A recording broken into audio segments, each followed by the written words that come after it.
Welcome back, ladies and gentlemen, to the Juice Baseball channel.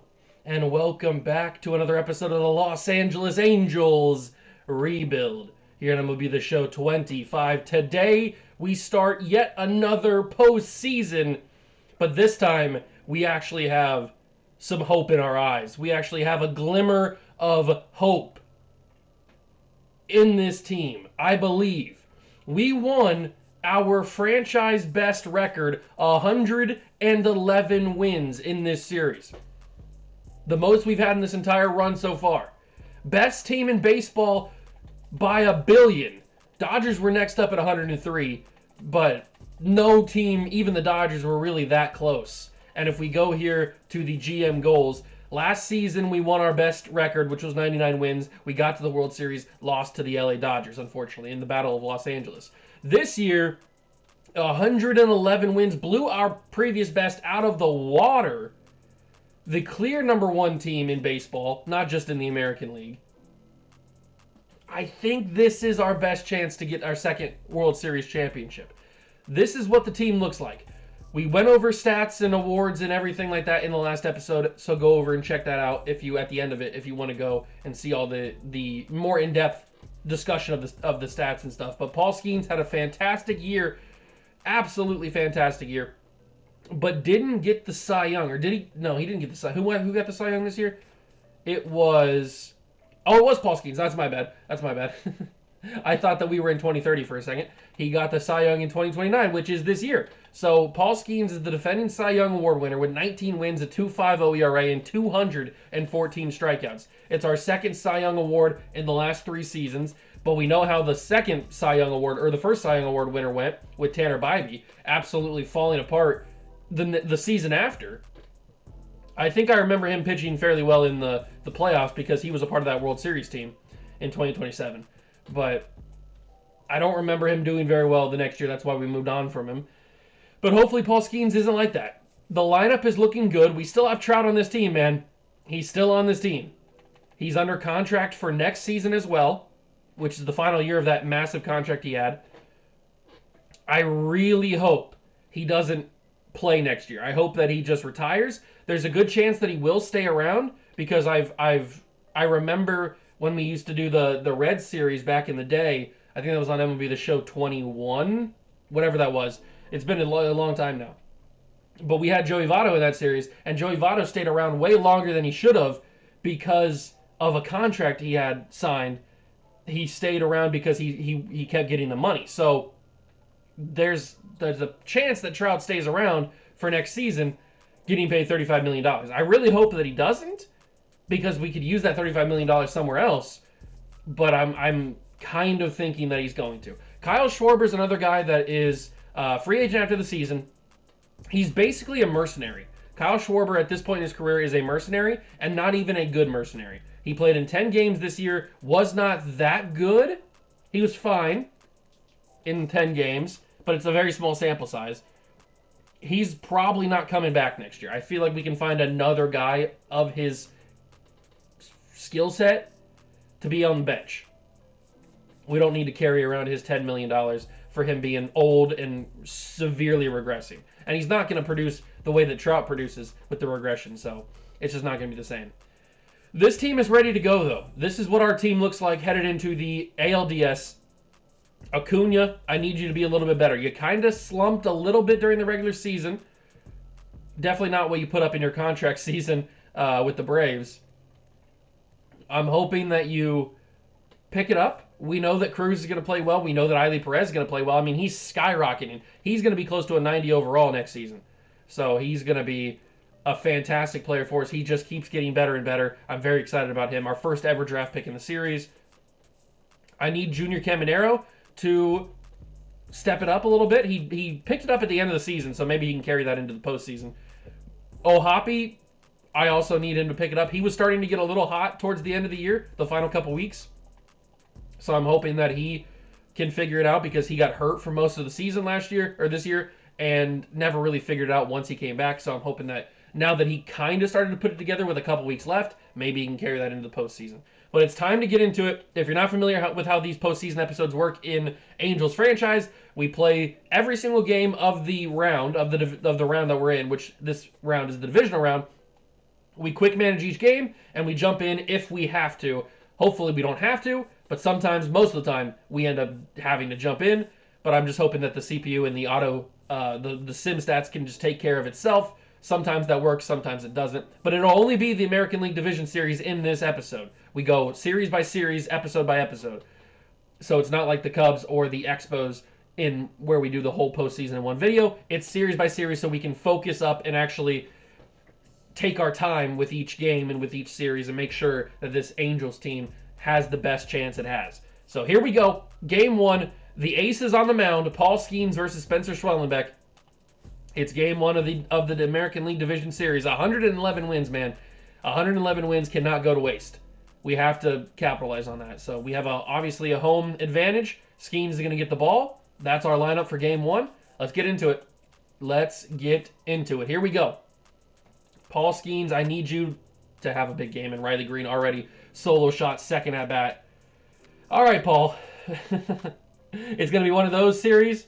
It's going to be one of those series where I can't trust my ace, my Cy Young Award winner. That's okay. We just need the bats to wake up. If the bats get started, then we'll be totally fine. Because I believe that Paul can get out of danger pretty quickly. As long as Judge doesn't do anything. Double scores a run, we tie it up. Junior Caminero. Double from Neto takes the lead 2-1. That's huge. That's exactly what I was talking about. And I'm glad that Caminero was part of that because I need Caminero to be good. They pull Schwellenbeck. They bring in Gregory Soto. I think we can get to Soto with the right... Ooh, they pull Connor Brogdon. I wonder if he got hurt. Pulling Soto in that spot seems a little strange. We're going to bring in... Got a lot of bullpen arms this postseason run. I'm going to bring in Ben Joyce. We'll see what we can do. Connor Brogdon's in the game still. Double for O'Neal Cruz, but the runner got thrown out trying to go home. That's kind of annoying. And we'll bring in Lee Brister, two-time All-Star, had a bunch of saves this year. He should be able to take game 1, and he does. We come back, rally in the 5th, and take a 2-1 lead over the New York Yankees. Paul Skeens gets the win, and we start the postseason off on the right foot. And now it's Bryce Miller. Bryce Miller had a good year. Ooh, the City Connects. You know what? I don't mind the City Connects in game 2. If it was like game 5, I wouldn't do it, but game 2, I don't mind it. Bryce Miller had a weird year last year because he started unbelievably hot the first month and a half of the year. Then he started to cool off and kind of leveled out, and then started to slant a little bit, go downhill. But then he picked it up at the end of the year and made a good season out of it. But he definitely had a roller coaster of a season, that is for sure. But he's going to get the ball in game 2, and we're going to see if this Angels team is for real. I am for real. Let's see what the Yankees got. Braxton Garrett on the mound for New York. As long as Judge doesn't get to us, we should be okay. Double play's tough, though. We had a runner on the corners, I think, there, and double play, pretty brutal. Solo homer, Riley Green. He is so far the only man that has been able to get to us. Solo homer, Junior Caminero. Let's go! That's massive. Caminero hitting a solo shot right there is huge. I'm going to pull Bryce Miller right here. We're going to bring in Edwin Uceda. Double for Rice is not good, but we don't get any damage done. A couple of back-to-back singles. Jojo Romero comes in. Walk, bases loaded. Caminero, sac fly, RBI. Junior Caminero, baby. That's what I'm talking about. I'm here for the Junior Caminero playoff run, that's for sure. We go top 9. Got to bring in the big dog Brister. And we get out of it. Another save. Junior Caminero, baby. Another 2-1 victory. I'm okay with winning games 2-1 as long as we're the one on the winning side of it. But Junior Caminero, I am here for a Junior Caminero dominance in the playoffs, or at least a clutch performance for Junior Caminero. And remember, this is a 5-game series, so all we need to win is 3 out of the 5 to move on. And you've got nasty Nestor, baby. Nestor I'm not going to say. Against Jared Jones. I need Jared Jones to be good, man. I really, really do. Here we go. New York. In New York. Yankee Stadium. That shallow right field wall. I mean, they got a super short porch over there and right. So we got to be mindful of that. But we also got to just be able to pitch our game, baby. Just pitch like we've never pitched before, hit like we've never hit before, and we'll be good to go, man. It's that simple. It's just Nestor Cortez. A walk scores a run. Nolan Schonel takes a walk with the bases loaded. That's huge.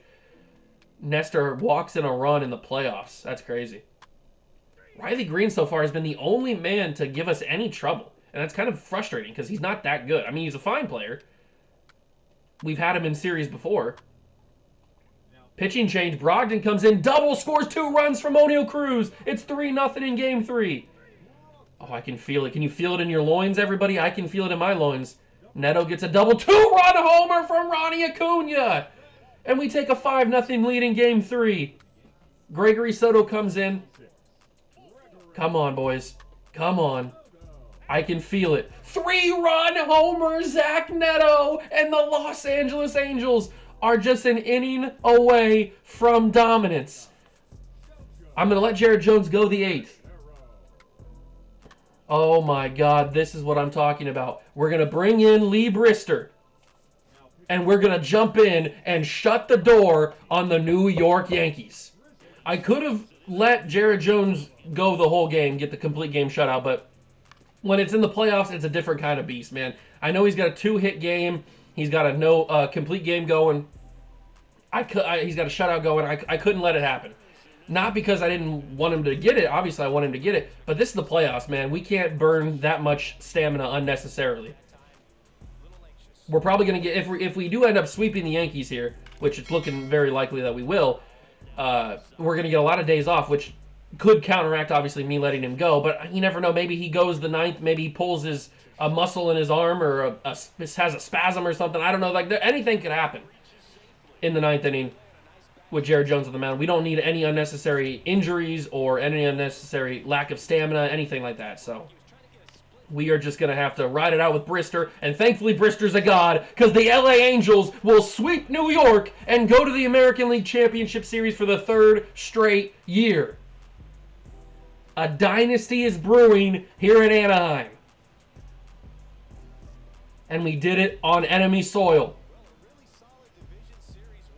Wow, what a team, man. What a team. I was a little bit worried in that first game when we were down 1-0 and it was getting a little bit late, but then Skeens calmed down. He pitched a gem after that, and we got a couple of big-time hits. We won 2-1. Then the second game, we also won 2-1. And then Game 3 comes, and we absolutely just crush them. I mean, the 6th, 7th, and 8th inning scoring 2, 2, and 3. Beautiful. Absolutely beautiful. Acuna with a huge home run. Neto with a huge home run. And the Angels have won the American League the American League Division Series. Please do not be the Guardians, man. I'm tired of playing the Guardians in the postseason. Rhett Lauder's time on the injury list is finished, but he's still injured for about 1 to 2 months. Unfortunate. And it's going to be Boston.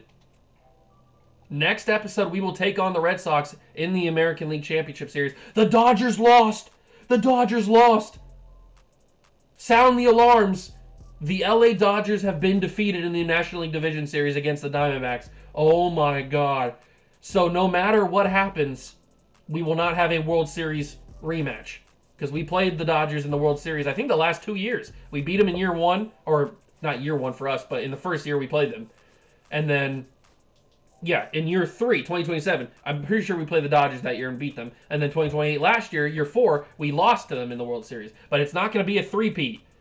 Dodgers go down to the Diamondbacks. It'll be the Diamondbacks and the Pirates of all teams. How did the Pirates do last year? Or this year? 81-81 was the second best record in the National League? Really? No, it couldn't have been. No, it wasn't. Okay, I'm reading it wrong. I don't know what I was thinking. The Braves were the second best team in baseball, but the Pirates, I don't know why I thought the Pirates were number 2. That's my bad. But the Pirates upset the Braves 3-1 in the DS, and they will go to the National League Championship Series against the Diamondbacks and already have a game lead over them. Oh man, I am excited. Our 3, you could technically call all 3 of these guys an ace on the team. All 3 of our aces pitched pretty well. Skeens calmed down. Well, after that rough start, he definitely calmed down. Bryce Miller had a great game, and then Jared Jones obviously had the shutout going into the 9th. So, great game from all of them. Now, obviously, Dana and Gillian aren't going to start Game 1 and Game 2 for the CS. It's going to be Skeens again. We'll start back up because they had 4 days off, and Skeens has had more than that. He's had 7 days off. So he's had a full week off. Maybe even more than that. He's had like 9 days off, whatever it is. So Skeen's going to be ready to go. Then it'll be Bryce Miller. And we'll just go back to the start because obviously we're not going to have Caden Dana take on Shane Bieber and the Red Sox in game 1 of the ALCS. That's too crazy of a thing to have happen. I like Caden Dana. I'm going to give him a chance if this series goes long enough, unless we just sweep the Red Sox right here, right now, before he gets a chance. Actually, you know what? He probably would get a chance. Unless I take Skeens for game 4. That's also a possibility, I guess. I don't know. We'll figure it out in the next episode. I don't know how I want the lineup to work or the rotation to work.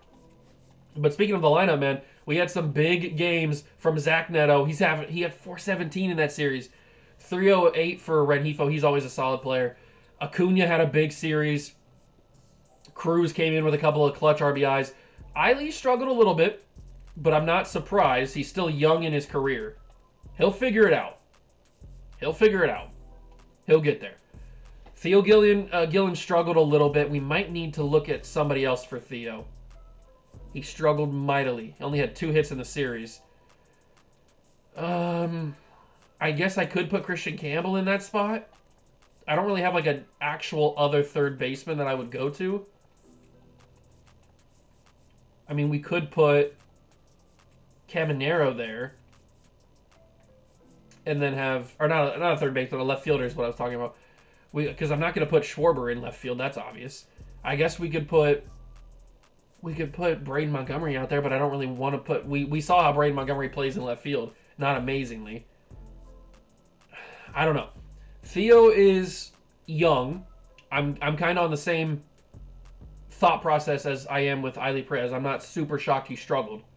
I know he'll figure it out, but. I mean, we're getting to the point where you can't really have any struggles. You got to be perfect all the way around. Sean hit pretty well during the series as well. 667 in the final game. Ohapi struggled again. I'm a little bit worried about Logan Ohapi. It might be time to pull the trigger on a trade in the offseason. And a Caminero, man, I'm here. Like I said, I am here for a Junior Caminero breakout season or breakout playoff run, if I could speak. I am here for a Junior Caminero breakout playoff run. I mean, he went perfect in game 2, had a clutch RBI in game 1, was good in game 3, not amazing in game 3, but he did enough. He got a hit at least and scored 2 runs. So I'm here for a Junior Caminero breakout, that is for sure. But Logan Ohapi, man, he is a big question because obviously we have his heir apparent already starting at catcher with Eiley Perez. They're the same overall now because of the regression for Ohapi.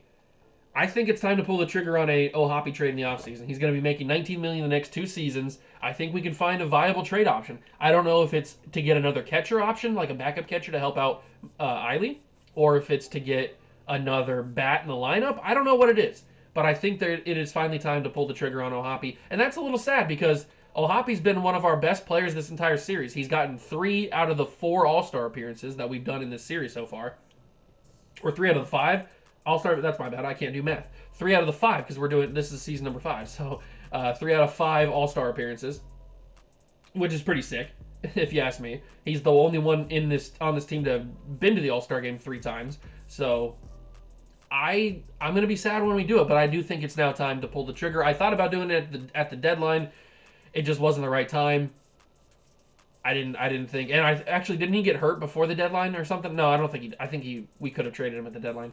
I don't remember exactly what happened, but I think now is the time to pull the trigger in the offseason.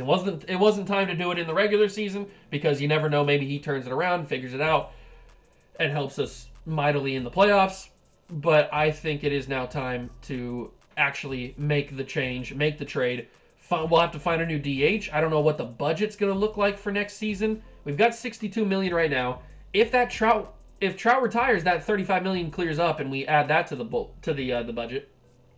We're obviously paying Acuna and Cruz a lot of money, but other than Acuna and Cruz, we're not paying anybody that much money until we have to pay Skeens and Jared Jones. Those guys are going to cost a pretty penny. And Bryce Miller. All 3 of our starters are up for new contracts this year.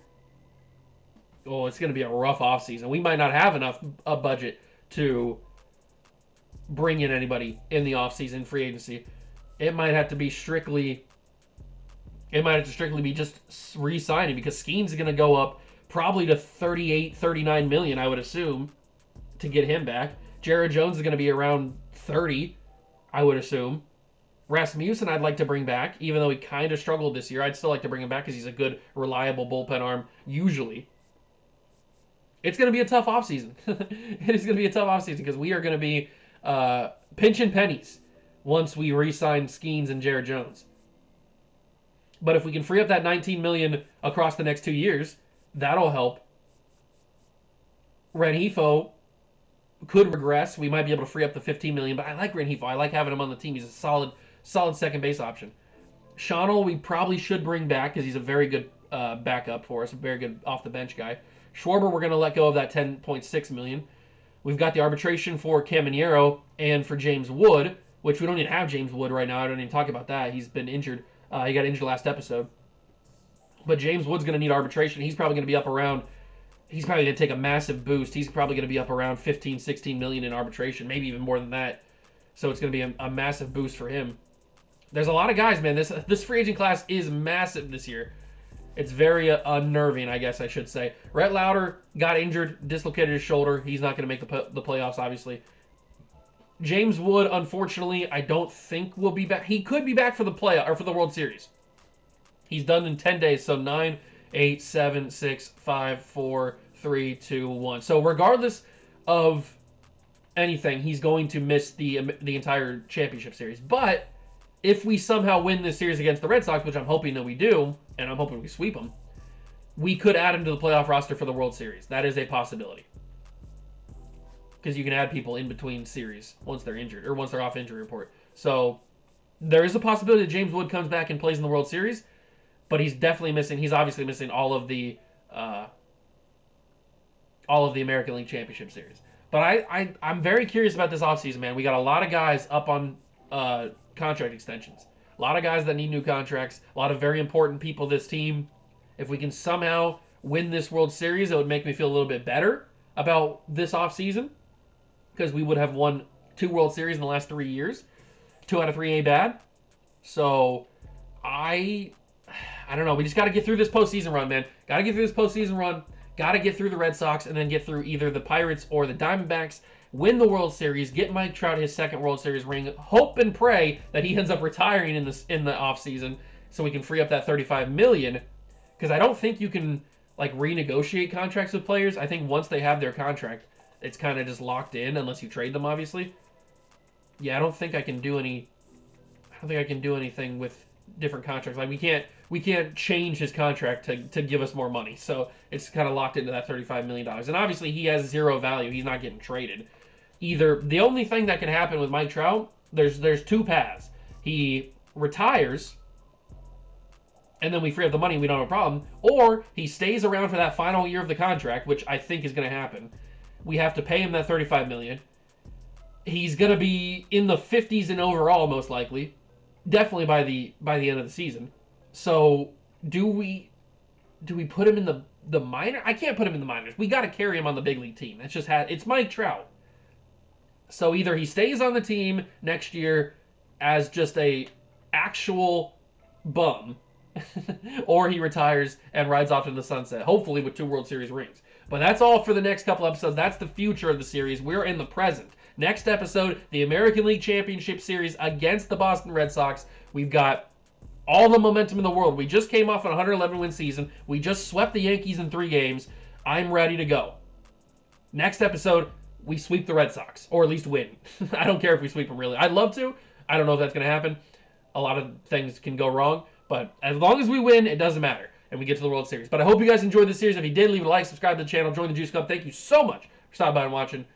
I truly, truly appreciate it, and I will catch you guys in the next one. Peace!